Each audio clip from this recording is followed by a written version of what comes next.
Magandang umaga muna sa lahat ng viewers natin. Huwag pong kalimutan na mag-subscribe at mag-follow sa ating Facebook page nang sa ganun ay mas lumawak po yung ating platform at marami tayong magsama-sama sa pagtulong natin araw-araw. Ngayon nandito tayo kay Ate Isabel. Galing kami dito kahapon at may karamdaman nga si Abdul, kaya nandito tayo para kamustahin ulit natin sila. At may pag-uusapan din kami ni Ate Isabel tungkol sa tahanan nila. Kaya tara po. Magandang umaga po. Ay, tulog si Abdul. Tulog si Abdul. Kanina pa po yan tulog si Abdul? Kakatulog lang. Ay, kanina po. Pagdating ko lang po namin, tulog na yun. Saan po kayo galing Ate Isabel? Galing po kami sa center. Center. Ay, napacheck up siya? Akit nga tayo. Kaya po ba tayo nitong bahay niya? Matibay naman natin. Kaya ba? Kaya. Sino po ang pinacheck up niyo Ate Isabel ngayon? Ito po, tsaka po yung babae. Si Abdul, tapos yung babae. Ano pong sabi kay Abdul? Kumusta naman daw siya? Binigyan lang po kami ng mga gamot. Lahat ba ito libre? Ay, magaling ang center. Thanks. At yung government natin ay, baka po may bagong dating na gamot. Mga bagong dating, kaya maraming naibigay. Okay. Para saan daw ito? Alam mo po kung para saan lahat ng binigay sa inyo? Ito daw, para saan tong lagundi? Sa ubo. Okay, sa ubo. Tapos ito, vitamins. Ay, goods. May vitamins na si Abdul tsaka ang mga anak mo. Lahat ito vitamins yata, no? Antibacterial. Okay. Ang dami. Antibacterial din. Ang dami binigay na gamot. Mga bagong dating nga sigurado ito. Paracetamol para sa lagnat. Kung may si lagnat ang ano. Okay. Maraming gamot na binigay ang government. Ano pong, anong bakit daw po, nasabi nyo ba kung bakit matamlay si Abdul? Sa ano po ya, sa ubo po at sipon niya. Kaya tinatamlayan yung bata? Opo. Okay. Grabe po kasi ang ubo niya. Grabe ang ubo. Pero nakainom na ba siya ngayon pagdating niyo ng gamot? Hindi pa? Hindi po, tulog po. Nakatulog agad, baka napagod ano? Natulog po siya sa motor pa lang. Tulog na.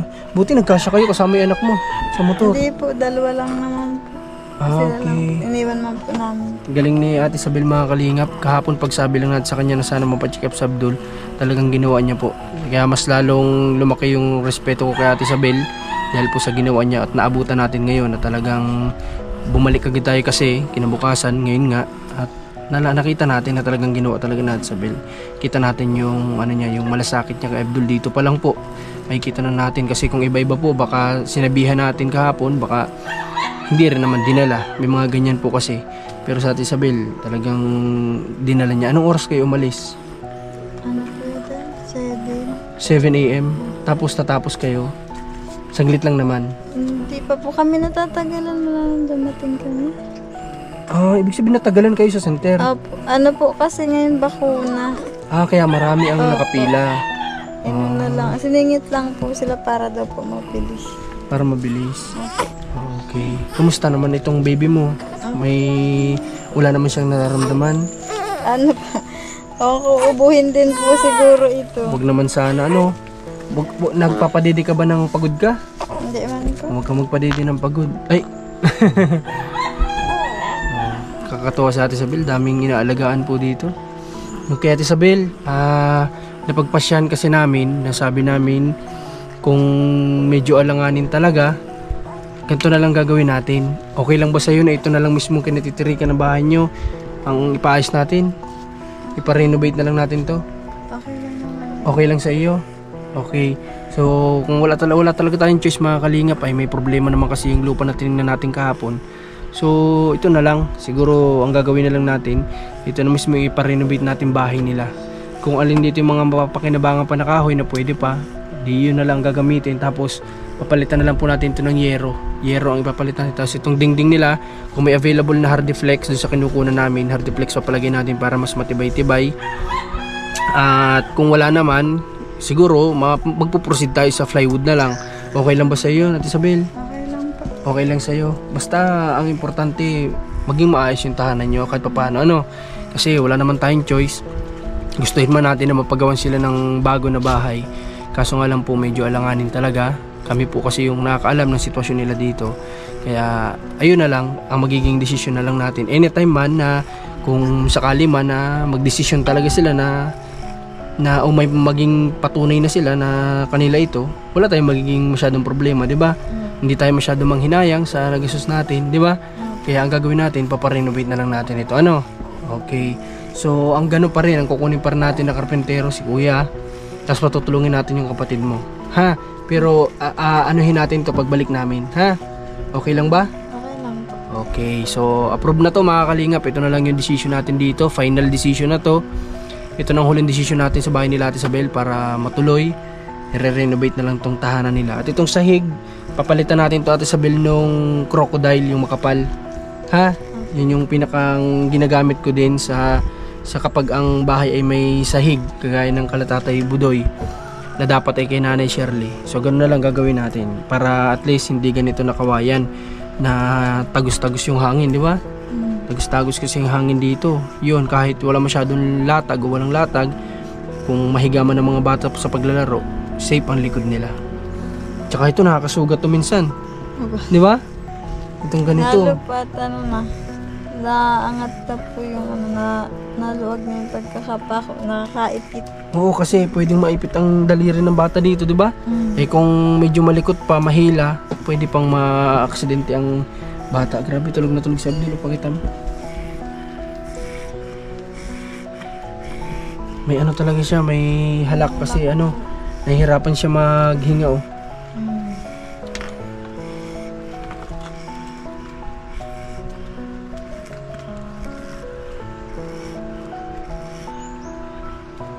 Nakakaawa po kasi ang bata mga kaling kapag may nararamdaman.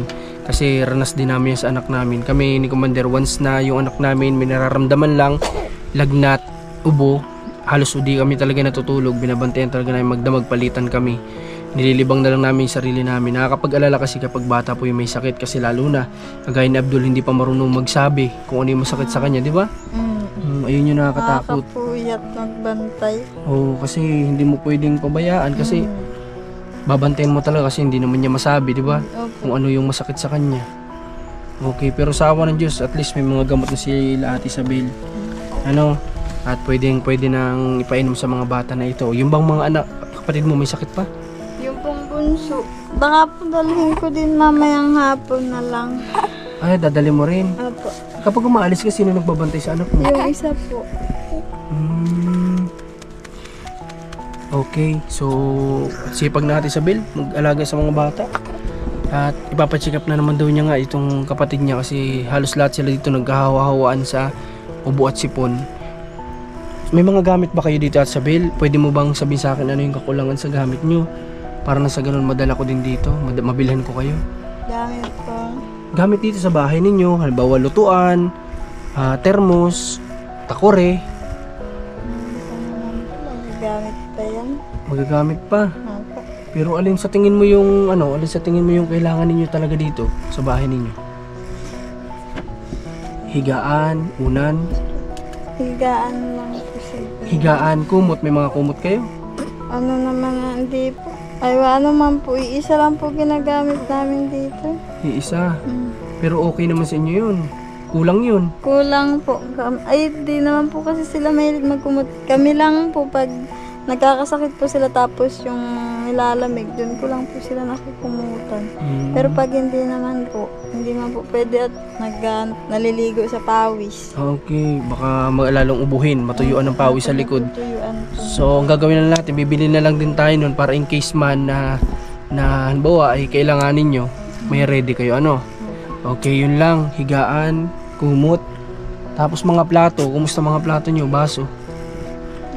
Luma na? Opo, di ko alam kung nakaninong bahay na. Kung saan na nakarating. Pag kasi po nagamit, dinadala din nakakabalik.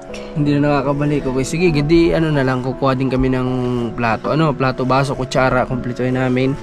Tapos, siguro, isunod natin yon pag na ito ni tatay, na tapos niya na itong bahay nyo. Susunod natin yon. Kung kapag ginawa to, dito na kayo sa kabila, sasabi mo, dito na muna kayo. Dito na lang kami kay Lulaglo. Ay, dyan na lang sa kabila kay lola nyo. Okay, sige. Wala pa naman po si Lulaglo. Wala pa. Okay, sige. Sana, pagbalik namin ni Commander, kasi, anniversary namin, ng kasal namin, mag-celebrate lang kami. At pagbalik namin, ipapaumpisa ko na kaagad dito kay tatay. O pwedeng kausapin namin siya mamaya kung nandyan. pwedeng habang nandun kami, sa pupuntahan namin, pwede din niya dito simulan. Nasaan kaya siya? Nag-uwi naman po. Ay, saan? Nag-uwi po ng damping. Saan yun? Saan ba yun? Dito po baga sa may larap. Panganiban. Panganiban. Panganiban. Dadaan na lang ako sa kanila, baka pwedeng sabihan ng mga anak. Opo. Ano? Pinapasundo lang din po yun dun. Ganun. Di sige, papasabihan natin sa anak, na tutuloy natin yung pagpapagawa. Paparenovate na lang kamo natin dito. Kapatid ko din po nasundo dun minsan. Di okay, kasi yung kapatid mo din naman yung makakatulong niya, di ba? Okay, sige. Ganun na lang gawin natin, mga kalingap. Daanan namin mamaya bago lumabas kasi dyan lang naman yung bahay niya.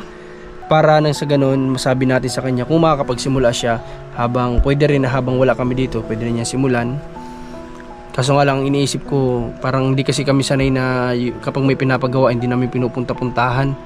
Kasi maganda na assist ay. Pagdating na lang po siguro para rin. Okay, sige. Sige, gano'n na lang. Pagdating na lang natin para ma-assist natin kasi kakaawa din po yung karpentero. Kagaya na lang ng meriendahan. Ganyan, kapag pumupunta kasi kami, dinadala na namin ng meriendahan. Tapos, nakikita namin kung ano pa yung dapat na ipabago. Ganun, nasasabi namin kaagad. Hindi yung natapos na, tapos tsaka mo lang sasabihin yung ganun. Mahihirapan po ang karpentero, kawawa ang karpentero, at sayang sa materyales. Kaya mas maigi on hand kapag ginagawa, pwedeng any other day, pupuntahan po natin, bibisitahin natin para makita natin kung ano yung ginagawa. Kung tama ba o may kailangan bang baguhin, may request ba tayo, ganoon na lang. Ito, Ate Isabel, pwede natin to padugtungan. Ulit? Tapos okay ba sa'yo? Pag-ibaan na natin to. Yun dyan sa harap. Pinagkikiba na nga po yun. Okay, papagiba na natin tong nasa harap. Tapos dito tayo magpapagawa ng kusina nila kasi wala silang kusina dito ay. Pagawa natin ng maliit na banggirahan dito, para hindi na kayo lalayo. Parang dun pa minsan kayo nagluluto sa kabila. Ang layo ng lutuan nila, dadayo pa din sa kabilang bahay. Kaya mas mainam dito na lang. Papagawa natin dito ng bubong din. Tapos paggawa natin dito sila ng hugasan, lutuan, para nang sa ganun ay hindi na nila kailangan tatawid po din sa kabilang bahay. Mahirapan po itong mga bata na nagluluto. Apir tayo. Sang-ayon yung anak ni Ate Isabel, nag-uuay. Masaya-masaya naman siguro si Tutoy. Anong pangalan mo? Sanggol. Ay, sanggol ang palayaw niya. Opo. Pero anong totoong pangalan? Sayon po. Sayon. Ay, magkatunog naman Sayon, Sanggol. Para sa letter S yung umpisa. Okay. Abdul, may langgam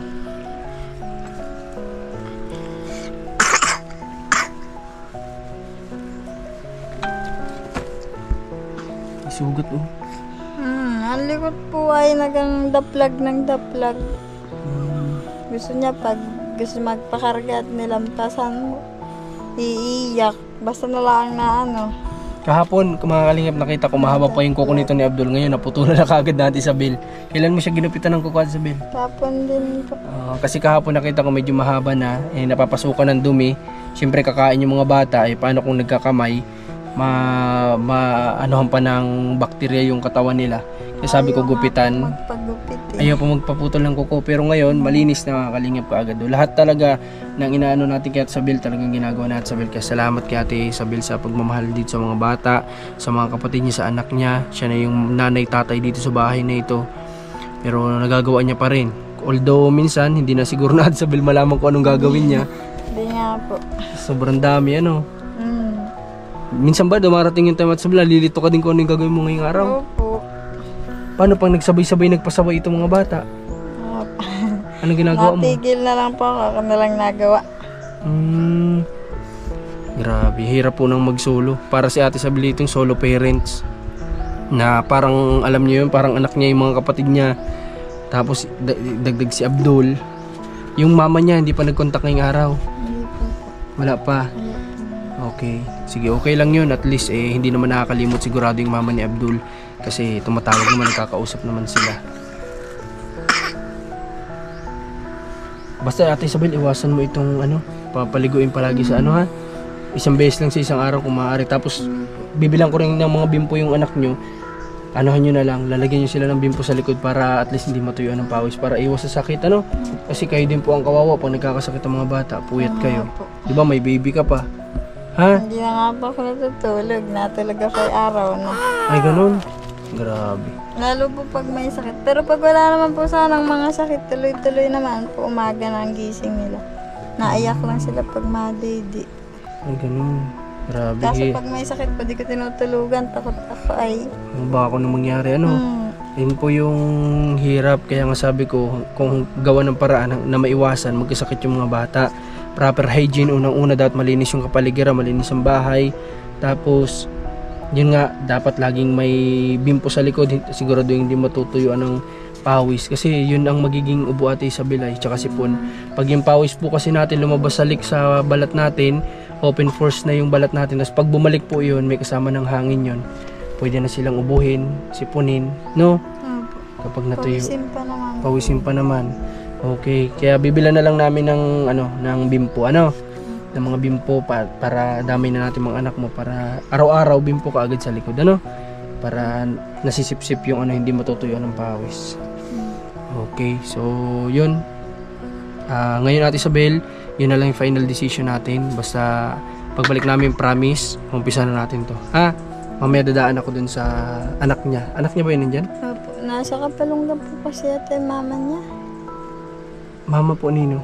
Yung mama po nung mga bata dyan. Okay lang, baka pwede namang masabi niya dun kung sino yung para maparating dun sa dun sa karpintero. Ha? Okay, sige Ate Isabel.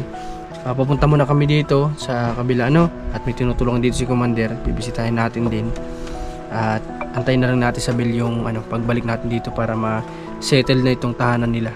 Renovation na lang para at least kung paalisin man o ano man, hindi masyadong malaki yung magagamit.